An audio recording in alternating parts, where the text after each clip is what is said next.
Welcome guys, आप सबका स्वागत है मेरे एक्सप्लेनेशन में। आज हम जो मूवी एक्सप्लेन करने वाले हैं, ये मूवी एक एलियन के ऊपर है। वो अपने घर जाने के लिए कितनी मशक्कत करता है, ये हम इस मूवी में देखेंगे। इस मूवी का नाम पॉल है। तो थोड़ा भी वक्त न गवाते हुए एक्सप्लेनेशन स्टार्ट करते हैं। फिल्म की शुरुआत में हमें एक डॉग दिखाया जाता है और वहाँ पे एक छोटी लड़की होती है। डॉग भागते हुए घर के बाहर चला जाता है। वो लड़की भी डॉग के पीछे पीछे चली जाती है। तभी एक स्पेसशिप उस डॉग के ऊपर क्रैश हो जाती है। अब हमें कई साल बाद का वक्त दिखाया जाता है।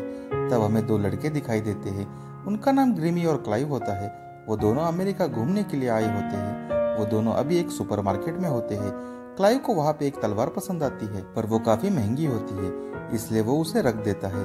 वो वहाँ पे काफी एंजॉय करते हैं। तभी उन्हें वहाँ पे एडम शैडो दिखाई देते हैं। दरअसल ये एक कॉमिक राइटर होते हैं और वो काफी फेमस होते हैं। ये दोनों उनसे मिलने के लिए उनके पास चले जाते हैं। तब हमें पता चलता है कि क्लाइव भी एक कॉमिक राइटर है। आगे ये दोनों होटल चले जाते हैं और कहाँ घूमना है इस चीज की प्लानिंग करते हैं। इनका सपना होता है कि एक दिन ये अमेरिका घूमने के लिए जरूर आएंगे। अगले दिन ये दोनों बस लेकर RV-51 की तरफ निकल पड़ते हैं। दरअसल इन दोनों को एलियन से काफी लगाव होता है, इसलिए क्लाइव एलियन के राइटिंग बोर्ड के साथ तस्वीरें खींच लेता है। बाद में ये दोनों एक कैफे में चले जाते हैं। ग्रीमी जोर जोर से हंस रहा था। तभी वहाँ पे दो आदमी आ जाते हैं। उन्हें लगता है कि ग्रीमी उन पर हंस रहा है, इसलिए वो गुस्सा हो जाते हैं। पर ग्रीमी और क्लाइव वहाँ से चले जाते हैं। पर वहाँ से निकलते वक्त गलती से वो अपनी बस उनके कार से ठोक देते हैं और वहाँ से भाग जाते हैं। आगे ये हाईवे पर रुक जाते हैं। तभी एक गाड़ी इनके तरफ काफी तेजी से आ रही थी। इन्हें लगता है कि ये वही लोग हैं जिनकी गाड़ी इन्होंने ठोक दी है। ये भागने लगते हैं। थोड़ी देर के बाद वो कार इन्हें ओवरटेक कर देती है और आगे जाके उस कार का एक्सीडेंट हो जाता है। ये दोनों वहाँ रुक जाते हैं और उस कार के पास चले जाते हैं, पर कार में उन्हें कोई दिखाई नहीं देता। तभी उनके पास एक एलियन आता है और ये एलियन उन्हीं की भाषा बोल रहा था।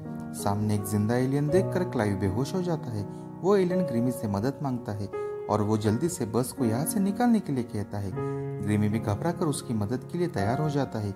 एलियन और ग्रीमी क्लाइव को उठाकर बस में रखकर वहाँ से चले जाते हैं। ग्रीमी को लग रहा था कि ये नकली एलियन है, उसके अंदर कोई मशीन फिट की गई है। उसके बाद वही कार के पास एक एजेंट ऑफिसर आता है। उसका नाम जोइल होता है, जो पॉल के पीछे था। वो अपने सीनियर लेडी एजेंट को कॉल पर इंफॉर्मेशन देता है कि कार में कोई नहीं है। उसकी सीनियर लेडी उसे किसी भी हालत में ढूंढने के लिए कहती है और उसकी मदद के लिए और दो ऑफिसर भेज देती है, लेकिन उन्हें एलियंस के बारे में कुछ मत बताना, नहीं तो ये बात सारे पब्लिक में फैल जाएगी। वो दोनों ऑफिसर को रास्ते में नाकाबंदी करवाने के लिए कहता है। अगले सीन में ग्रीमी और क्लाइव बात कर रहे होते हैं। तभी क्लाइव को होश आ जाता है। एलियन से बात करने पर क्लाइव को भी पता चल जाता है कि ये असली एलियन है। आगे रास्ते में वो दो ऑफिसर उनकी बस को रोक देते हैं और बस को चेक करते हैं। उन्हें बस में कुछ नहीं मिलता सिवाय क्लाइव के गिली पैंट और एडम शैडो की कॉमिक्स के, और उनमें से एक ऑफिसर भी एडम शैडो का फैन था। आगे वो वहाँ से चले जाते हैं। तभी उनके सामने एलियन आ जाता है और वो कहता है कि वो जब चाहे तब अपनी सांस रोक कर गायब हो सकता है। तभी क्लाइव ग्रीमी से कहता है कि हमारे वैन में एक एलियन है, अगर हम पकड़े गए तो हमें गिरफ्तार किया जाएगा। हम एलियन को लिफ्ट देकर कोई रिस्क तो नहीं ले रहे। तभी ग्रीमी कहता है कि उसकी जान खतरे में है और हमें उसकी मदद करनी चाहिए और एलियंस बुरे नहीं होते। वही दूसरी तरफ एजेंट जोइल उन दो ऑफिसर से मिलता है। दोनों ऑफिसर कहते हैं कि हमने उस बस को अच्छे तरीके से चेक किया है, पर उसमें हमें सिर्फ गीली पैंट और एक कॉमिक के अलावा कुछ नहीं मिला। उसके बाद ग्रीमी और क्लाइव वैन में पेट्रोल भरवाने के लिए रुक जाते हैं। तभी उन्हें वहाँ पर एक स्टोर दिखाई देता है। वो सामान खरीदने के लिए वहाँ पे चले जाते हैं, पर वहाँ पे पुलिस आ जाती है। पर ये दोनों पुलिस से बचते हुए वहाँ से निकल जाते हैं और बाहर आकर अपनी वैन को लेकर वहाँ से चले जाते हैं। रास्ते में उनकी वैन की कांच पर एक चिड़िया आकर टकरा जाती है और वो मर जाती है। ये तीनों वैन के बाहर आकर उस चिड़िया को देखने लगते हैं। पॉल उस चिड़िया को अपने हाथ में उठाकर अपने पावर से जिंदा कर देता है। ये देखकर क्लाइव और ग्रीमी के होश उड़ जाते हैं। उस चिड़िया को जिंदा करके पॉल उसे खा जाता है और कहता है कि मरी हुई चीजें नहीं खाते। उसके बाद वो अपने सफर पर निकल पड़ते हैं। वैन में ग्रीमी पॉल की ड्राइंग बना रहा था। तभी ग्रीमी कहता है कि तुमने कभी इंसान के साथ ऐसा किया है? तब पॉल कहता है कि मैंने अभी अभी एक चिड़िया को जिंदा किया है, लेकिन इंसान के साथ ऐसा करना मुश्किल है, ये मेरे लिए खतरनाक साबित हो सकता है। आगे वही पेट्रोल पंप पर वो तीनों ऑफिसर पहुंच जाते हैं। वहाँ पर वही पुलिस उनसे मिलती है। वो कहती है कि दो इंग्लैंड के लोग थे, पर वो काफी अतरंगी थे। एजेंट जोइल ये सारी बातें अपने सीनियर एजेंट को बता देता है।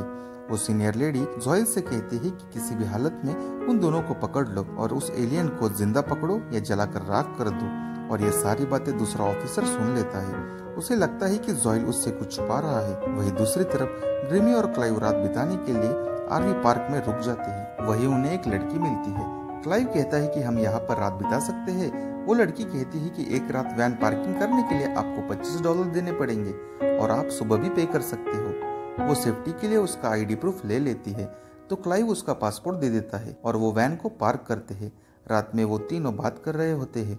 तभी पॉल उनको बताता है कि वो एक साइंस मिशन पर यहाँ पे आया था, पर उसका स्पेसशिप क्रैश हो गया और उसे एक लड़की ने बाहर निकाला और बचा लिया। पर कोई लोग आकर उसे पकड़कर ले गए और वो गवर्नमेंट के लोग थे। उसके बाद वो गवर्नमेंट के लिए 60 सालों तक काम करता रहा और उसने दुनिया को बचाने के लिए काफी एडवांस चीजें की है। बाद में ये तीनों डांस करके एंजॉय कर रहे थे। तभी वहाँ पर वो लड़की आ जाती है और उसे गाड़ी के नीचे से 3 लोगों के पैर दिखाई देते हैं।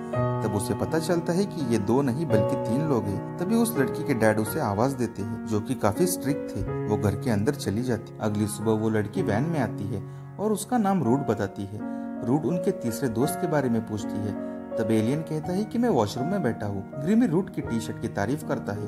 तभी रूट कहती है कि मुझे ये चर्च वालों ने दी है। रूट गॉड को बहुत मानती थी। वो गॉड के बारे में बताने लगती है कि गॉड ने ही पूरी दुनिया बनाई है और हम उन्हीं की छवि है। तब रूट और पॉल के बीच बहस होने लगती है। तभी पॉल उसके सामने आ जाता है। तभी एलियंस को देखकर रूट बेहोश हो जाती है। अब रूट ने एलियन को देख लिया था, इसलिए उसे भी साथ ले जाने का ये डिसाइड करते हैं। पर क्लाइव का पासपोर्ट रूट के घर के अंदर था।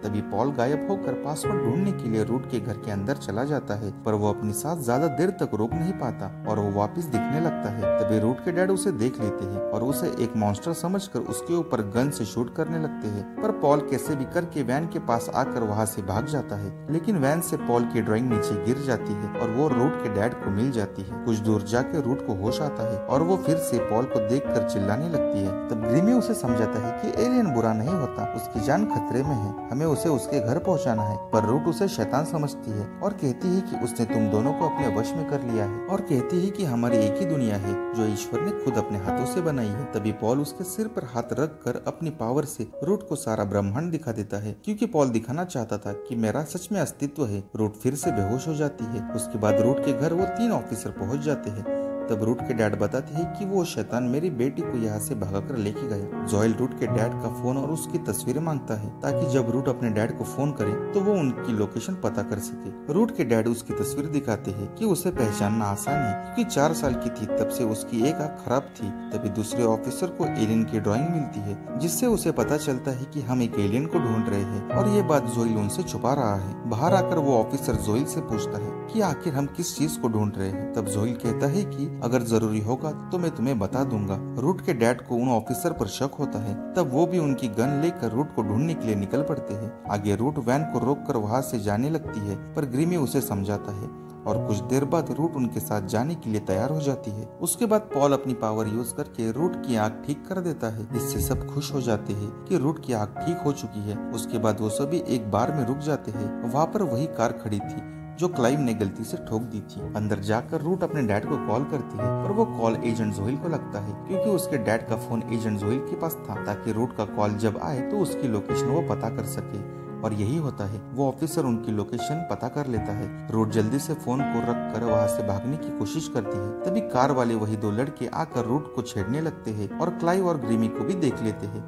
तभी उनके बीच लड़ाई होने लगती है। लड़ाई रोकने के लिए वहाँ पर पुलिस आ जाती है, पर क्लाइव, ग्रिमी और उसके साथी वहाँ से भाग जाते हैं और अपनी वैन को एक जगह पर पार्क करते हैं। तभी पॉल कहता है कि चलो बाहर जाके थोड़ा सा एंजॉय करते हैं। वहाँ पर ग्रिमी पॉल से पूछता है कि तुम्हें पृथ्वी से वापस जाने की इतनी जल्दी क्यों है। तब वो कहता है कि गवर्नमेंट के हिसाब से वो सब कुछ सीख चुके हैं और उनको मुझसे सिर्फ एक ही चीज सीखनी है, और वो है मेरी एबिलिटी, जैसे कि गायब होना। और ये सब जानने के लिए वो मेरी काटपीट करना चाहते हैं और मैं मरना नहीं चाहता। वही गवर्नमेंट के साथ मेरा एक दोस्त था, उसकी मदद से मैंने अपने ग्रह पर सिग्नल भेज दिया और वो मुझे लेने के लिए भी तैयार थे, पर गवर्नमेंट ने मेरा ऑपरेशन एक दिन पहले ही पोस्टपोन कर दिया और मेरा प्लान चौपट हो गया और मैं मेरे दोस्त की गाड़ी लेकर वहाँ से कैसे तैसे भाग निकला। मैं फिर से अगर पकड़ा जाऊँ तो गवर्नमेंट के लोग मेरे दिमाग के टुकड़े टुकड़े करेंगे। अगली सुबह जब ये तीनों उठते हैं तो रूट वहाँ पे नहीं होती। वो रात में ही वैन के अंदर आके सो गई थी। ये तीनों भी वैन की तरफ जा रहे होते हैं, पर बाहर भीड़ बहुत होती है और पॉल इतनी देर तक अपनी सांस रोक नहीं पाता, इसलिए क्लाइव और ग्रिमी उसे काउबॉय के कपड़े पहना देते हैं और वैन की तरफ जा रहे होते हैं। तभी क्लाइव को स्टोर में तलवार दिखाई देती है और वो काफी सस्ती होती है। पॉल ग्रीमी से कहता है कि तुम वैन की तरफ जाओ और वैन को लेकर यहाँ आ जाओ। वे दोनों तलवार खरीदने के लिए उस शॉप के अंदर जाते हैं। दूसरी तरफ वैन में रूट सो रही थी। तभी वैन के बाहर एजेंट जोइल आता है, पर वो रूट को नहीं पहचानता क्योंकि रूट के डैड ने जो तस्वीर दी थी उसमें रूट की एक आंख खराब थी और अब रूट की आंख ठीक हो चुकी थी। तो जोइल रूट से पूछताछ करके वहां से चला जाता है। वही दूसरी तरफ स्टोर में वही दो ऑफिसर कॉमिक खरीदने के लिए चले जाते हैं और उनके आंख के सामने एलियन को देखकर वो ऑफिसर पॉल पर गोलियां चलाने लगते हैं। तभी ग्रीमी अपनी वैन लेकर वहां आ जाता है। क्लाइव और पॉल कैसे भी करके अपनी जान बचाकर उस वैन में बैठकर वहां से भाग जाते हैं। तभी रूट के डैड भी उनको देख लेते हैं। वो भी उनके वैन का पीछा करते हैं। ऑफिसर भी उनके पीछे लग जाते हैं और वो जोइल को एलियंस के बारे में बताते हैं। अब उनको सब कुछ पता चल गया था कि हम एलियंस को ढूंढ रहे हैं और जोइल ने हमें एलियंस के बारे में कुछ नहीं बताया। इस बात से ऑफिसर और जोइल के बीच में बहस हो जाती है। जोइल गन दिखाकर कहता है कि अब यहाँ से मैं अकेला ही आगे जाऊंगा, तुम चुपचाप वापस ऑफिस चले जाओ। और वो अकेला ही वैन का पीछा करता है। ये सभी वैन में से ये सब देख रहे थे। रूट के डैड उनका पीछा कर रहे थे, इसलिए वे सभी वैन को एक होल्डिंग बोर्ड के पीछे छुपा देते हैं और रूट के डैड के साथ एजेंट जोइल अपनी गाड़ी लेकर वहां से निकल जाता है। पॉल उन सबको कहता है कि अब यहाँ से मैं अकेला ही आगे जाऊंगा क्योंकि पॉल नहीं चाहता था कि उसकी वजह से किसी की भी जान खतरे में जाए। लेकिन ये तीनों उसकी बात नहीं मानते। अब ये तीनों पॉल को उसके घर पहुंचाना चाहते थे और कहते हैं कि ये हम सब मिलकर करेंगे। पॉल आखिर में मान जाता है। वो क्लाइव और ग्रीमी को शॉप में जाकर फायर क्रैक्स लाने के लिए कहता है, पर उनके पास पैसे कम होते हैं, इसलिए वह दोनों चोरी करके वहां से भाग जाते हैं। वही दूसरी तरफ एजेंट जोइल को पता चल जाता है कि पटाखों की शॉप से चोरी हुई है। जोइल को उनकी लोकेशन मिल जाती है। पॉल एक घर के नजदीक आकर वैन को रोकने के लिए कहता है। वो अपने घर वापस जाने से पहले एक बूढ़ी औरत से मिलना चाहता था। जब वो बूढ़ी औरत से मिलता है तब पता चलता है कि ये वही लड़की है जो हमने मूवी के स्टार्टिंग में देखी थी। अब वो बूढ़ी हो चुकी थी। तभी दो ऑफिसर आकर उनके ऊपर हमला कर देते हैं और जोइल भी वहाँ पर आ चुका था। पर तभी पॉल वहां आकर जोइल को बेहोश करता है और वो ऑफिसर गन दिखाकर पॉल को उनके हवाले करने के लिए कहता है। पर तभी ग्रीमी चुपके से किसी चीज से वार करता है और वो ऑफिसर बेहोश हो जाता है। ये सभी अपनी वैन को लेकर वहां से भाग जाते हैं।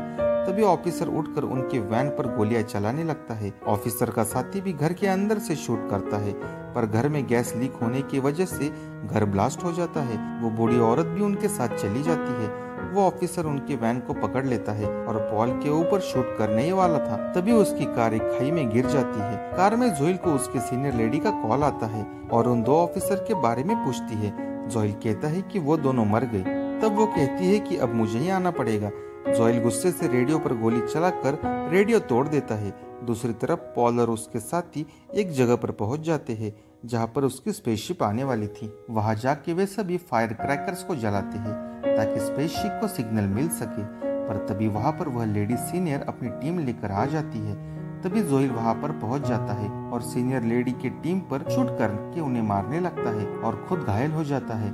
क्लाइव ये देखकर अपनी तलवार निकालता है, पर क्लाइव की तलवार टूट जाती है। तभी बूढ़ी औरत आकर एक घुसा मारती है और उसे नीचे गिरा देती है। तभी रूट के डैड वहां आकर पॉल पर गोली चलाते हैं, पर ग्रीमी बीच में आकर वो गोली अपने ऊपर ले लेता है। सभी बहुत दुखी हो जाते हैं। तभी पॉल वहां आकर उसे वापस जिंदा कर देता है, पर वो खुद बहुत ज्यादा घायल हो जाता है। कुछ देर बाद वो दोनों होश में आते हैं और सही सलामत बच जाते हैं। तभी वहां पर सीनियर लेडी फिर से उठकर उनके ऊपर शूट करने ही वाली थी। तभी स्पेसशिप आकर उसके ऊपर उतर जाती है, जिससे वो लेडी मर जाती है और उसके बाद पॉल सबसे अलविदा कहकर स्पेसशिप में चला जाता है और साथ में वही बूढ़ी औरत को अपने साथ लेके चला जाता है। और इसी के साथ ये मूवी खत्म होती है। आपको ये मूवी कैसी लगी कमेंट सेक्शन में जरूर बताइए और मेरा चैनल जरूर सब्सक्राइब करें। हम मिलते हैं आगे नए वीडियो में। तब तक के लिए धन्यवाद।